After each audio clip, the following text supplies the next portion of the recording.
So we have a cultural problem with men in our modern culture. We have men who are being alienated from their children, who take massive losses in divorce and custody, go through PTSD, suicidal thinking. We have men with higher rates of addiction, higher rates of personality disorders. We have men with issues around sex and partnership and not being able to find fulfillment. And it is met by a culture who does not want to listen to those men. It is met by a culture who's critical of them, that tells them that they are toxic, that they have a part of them of masculinity that they have learned through the patriarchy, and they're taking that out on women. And because of women suffering for many years, these men's problems are owed to our culture. Now, this is a paraphrasing of what many people think in our culture. But for me, who's been coaching men all day long in the real problems from beginning of divorce and custody and the pains and traumas around that, to winning their cases, getting their kids back, moving on with their lives, with PTSD and coming back from war, not being able to relate with anybody, going through all the hardships of that, not being able to find jobs, the motivation and so on, and being able to find the solution in that and functionality in life. Same thing with addiction, same thing with sex, same thing with loneliness, same thing with suicidal thinking. And me working with all of those men throughout that whole time, a cheap, short answer of basically saying that, yeah, well, men have toxic masculinity doesn't really work. And in addition to that, I don't even believe in it. I don't believe that things like competition or things like not wanting to cry or not wanting to share your emotions are bad things. And I agree, men cry, yeah, cool. But the feeling of having intensity, the feeling of having focus, the feeling of wanting to win, the feeling of wanting to be the best, the feeling of wanting to say, man, shut up, I just want to do it, is something which is divine in men. It's not all bad. And I think where we need to start thinking in culture is, just because we think that doesn't mean that it has to mean that we agree with abuse or horrors or pains, or that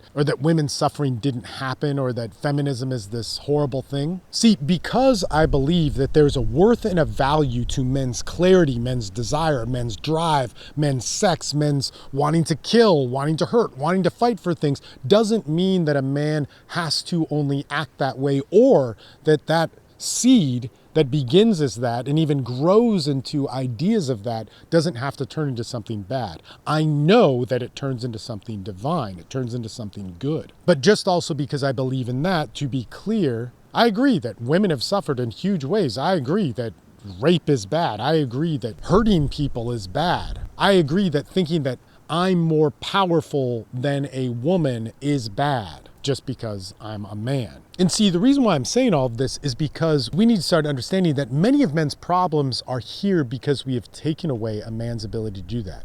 We're sitting there telling men that they have to feel, because toxic masculinity sprouted from men telling their sons, fathers telling their sons, that you just got to get over it, you got to suck it up. But what are we telling men when they complain about their divorces? Seriously, what are we telling men on my channel over and over again that are complaining about their divorces, that are in tremendous pain? The comments are really easy to find of like, oh man, he's crying now, what a poor baby, when he didn't care before. And see, the answer isn't so simple that it's just these hysterical, trolls online are defining what our culture is doing. It isn't so simple to say that people who are misusing feminism or misusing equality or misusing rights or whatever it is to exploit a court system to hurt men, throw them in jail, falsely accuse them of something or bypass it.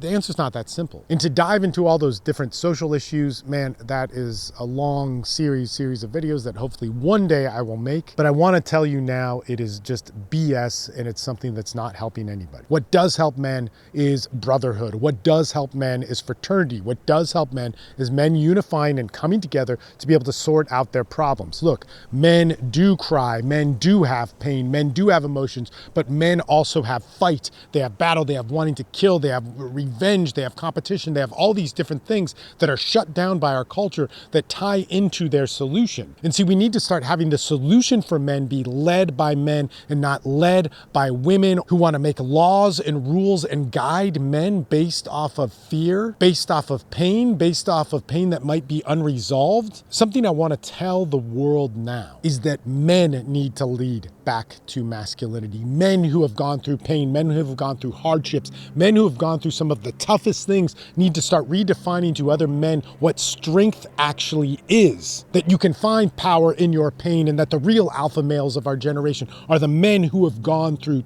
terrible, terrible losses, who've gone through points where nothing worked for them and it broke them and they were able to rebuild themselves back. I'm sick of looking at the false icon of what masculinity is supposed to be by both men and women. By women who are hurt that say it needs to be this effeminized men that's soft and nice. And I'm sick of these guys that just latch onto this aspect of masculinity that's built off of their pain, that they were crapped on so much that they look for this iconified man that's basically a superhero, that's Santa Claus of masculinity that you're supposed to believe in so that you could have hope in something that's not real. It's a false guide, it's a false solution, and a false answer. So look, man, I believe in masculinity. If you're a man and you've lived in reality, step it up, be yourself, learn how to do that. Learn how to show who you are, learn how to show that the world has broken you and what you did. And if you're down on the ground and you're in pain, be proud of that moment, because there you are setting the roots to higher thought, to higher being, to wisdom, to philosophy, to something that's gonna lead the next generation.